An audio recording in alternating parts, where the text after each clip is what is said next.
پھر بلال اجاز صاحب کا میں نے بیان سنا جس میں وہ کہہ رہے ہیں کہ بھائی 10 سال کیا ہے، عمران خان کے اوپر سب کچھ قربان ہے۔ اسی طرح سے ہم نے یہ دیکھا ہے کہ احمد چٹھا جو ہیں وہ بھی ڈٹ کے کھڑے ہیں، یعنی ایک بھی ایسا شخص ان میں سے نہیں ہے جس نے یہ کہا ہو کہ دیکھیے کہ جو سزا ہے وہ ہونے کے بعد ہم تحریک انصاف کو چھوڑ کے چلے جائیں گے۔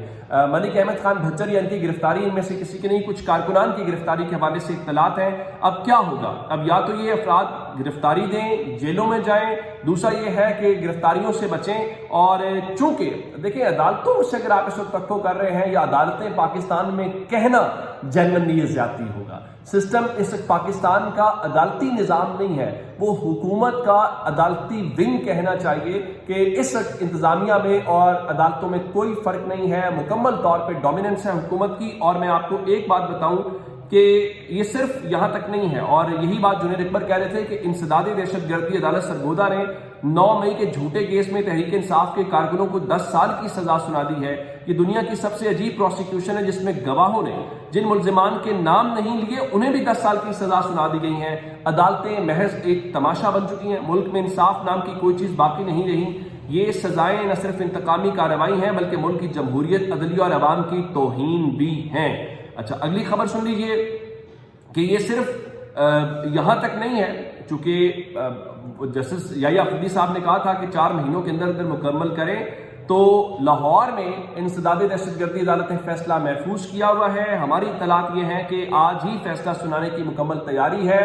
تھوڑا سا تاخیر ہو جائے گا، اگر 9:45 بجے تک رات عدالت لگ سکتی ہے تو رات 10 بجے فیصلہ بھی سنایا جا سکتا ہے۔ امکان ہے کہ 10 بجے کے آس پاس فیصلہ سنایا جائے گا، یا ہو سکتا ہے کہ 9 بجے کے بلیٹن میں فیصلہ سنایا جائے، اس دوران جب پورا میڈیا اس کی ہیڈ لائن بن سکے۔ تیسرے نمبر کے اوپر آپ سرگودا لاہور کو چھوڑ کے جو فیصلہ آباد ہے وہاں پہ بھی تیار ہیں، اور وہاں پر بھی آج فیصلہ آ سکتا ہے۔ آج ہمارے جو مختلف کورٹ رپورٹرز دوست کور کر رہے تھے ان کا بتانا یہ تھا کہ آج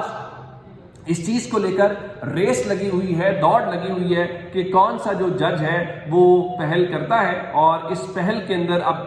حکومت جو ہے وہ تو سطح خیرہ ان کے لیے ہے۔ اب سے تھوڑی دیر پہلے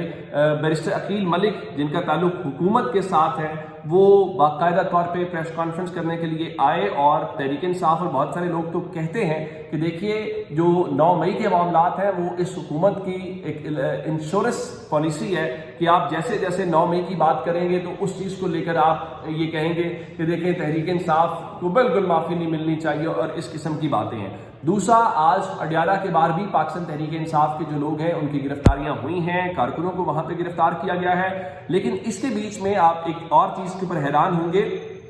یہ سیاست چیز ہی ایسی ہے، اور وہ کیا ہے کہ آج اپوزیشن لیڈر ڈسکوالیفائی ہو گیا عملاً۔ ظاہر ہے جب آپ کسی کو سزا سناتے ہیں، حکومت تو یہ کہہ رہی ہے کہ وہ سرگودا کے واقعے کا خیر مقدم کرتے ہیں اور انصاف کا بول بالا ہوا ہے اور بڑا شفاف ٹرائل ہوا ہے، لیکن آج جب ان لوگوں کو ڈسکوالیفائی کیا جا رہا تھا تو حیران کن طور کے اوپر آج حکومت اور اپوزیشن کے اتفاق کے بعد پنجاب اسمبلی میں پاکستان تحریک انصاف کے جن 26 لوگوں کو معطل کیا گیا تھا ان 26 لوگوں کو آج بحال کر دیا گیا، اور چونکہ ان کو کل جب سینٹ الیکشن ہوا تھا تو اس میں ووٹ ڈالنے کا ان کو حق دیا گیا تھا، تو اس ووٹ ڈالنے کے حق کے ساتھ آج باقاعدہ طور پہ جو پارلیمانی امور کے وزیر تھے میاں مجتبیٰ شجاع الرحمان، انہوں نے اسپیکر سے درخواست کی کہ مریم نواز شریف کی یہ خواہش ہے وزیر اعلیٰ پنجاب کی، اور ہم یہ چاہتے ہیں کہ وہ ایوان کے اندر آئیں، اپنا کردار ادا کریں، نمائندگی کریں، جس کے بعد ڈپٹی اسپیکر نے فوری طور پہ کہا جی بالکل آج ہی ان کا نوٹیفیکیشن بحالی کا کریں، اور آج ہی نوٹیفیکیشن ہوا، اور جو ان کو سسپینڈ کرنے والے ملک احمد خان ہے اسپیکر، وہ موجود نہیں تھے، تو یہ سارا کام قائم مقام ڈپٹی اسپیکر سے کیا گیا۔ تو پاکستان کے اندر سیاست اسی طریقے سے ہوتی ہے، لیکن آج کے دن تحریک انصاف کے لیے یا اوورآل بہت ٹرننگ پوائنٹ ہے۔ اگلے چند گھنٹوں میں لاہور سے اور فیصل آباد سے بھی خبر آ سکتی ہے۔ اپنا بہت سارا خیال رکھیے گا۔ خدا حافظ۔